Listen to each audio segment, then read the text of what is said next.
¿Por qué la propiedad privada y la libertad están tan relacionados? ¿Por qué no hay uno sin otro? Porque hay tres derechos inalienables que están tan relacionados como son la vida, la libertad y la propiedad. Para entender esto hay que entender cómo surge la propiedad, cómo surge el Estado.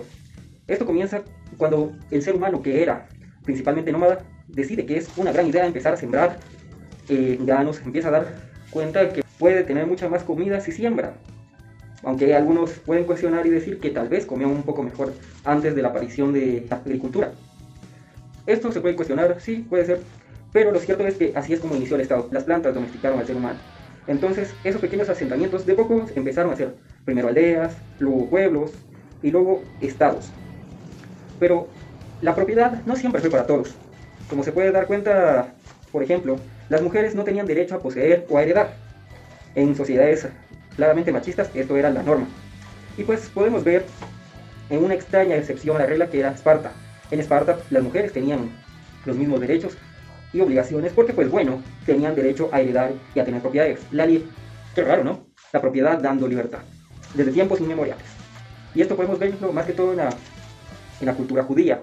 Los judíos, por lo regular, la mujer no dejaban a que la mujer pudiera poseer y tener propiedades, no dejaban que heredara. Esto me lo pueden discutir algunos, puede ser que sí, ¿verdad? Pero por norma general no podían heredar. Y por lo tanto, pues, o sea, si se puede dar cuenta de Deuteronomio, se puede dar cuenta, por ejemplo, que pues, bueno, cuando una mujer perdía a su marido, pues quedaba completamente desamparada. Por eso existe el diezmo, para ayudar a todas esas personas que pues quedaban desamparadas, sobre todo viudas.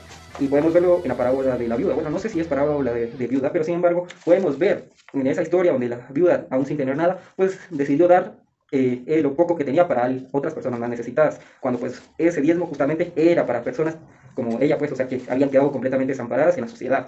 Podemos ver que pues, o sea, una mujer que perdía a su marido solo tenía dos opciones, como podría ser que pues existía el leviato no sé si lo estoy diciendo bien, la verdad, pero sin embargo existía el leviato. ¿Para qué? Pues, o sea, para que no quedara desamparada la mujer ante esta falta de propiedad. Cuando la mujer quedaba viuda, pues el cuñado la tomaba. Cuando la mujer quedaba viuda, pues el cuñado la tomaba como esposa para que pudiera su descendencia, la descendencia del hermano, poder tener algún tipo de propiedad. Y así no quedaran como una especie de paria. Y pues, y a las mujeres que pues no llegaban, no tenían quien las amparara, no tenían otra que pues vender su única propiedad privada que tenía, o sea, su cuerpo. Por eso es el trabajo, la prostitución es el trabajo más antiguo del mundo, justamente porque la mujer jamás tuvo propiedad en el antiguo mundo.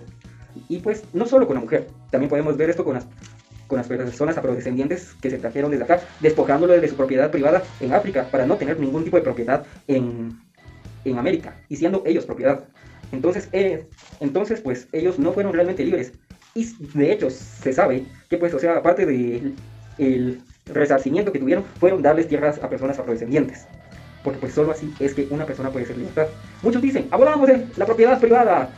No sé si lo dije bien, la verdad soy disléxico a morir.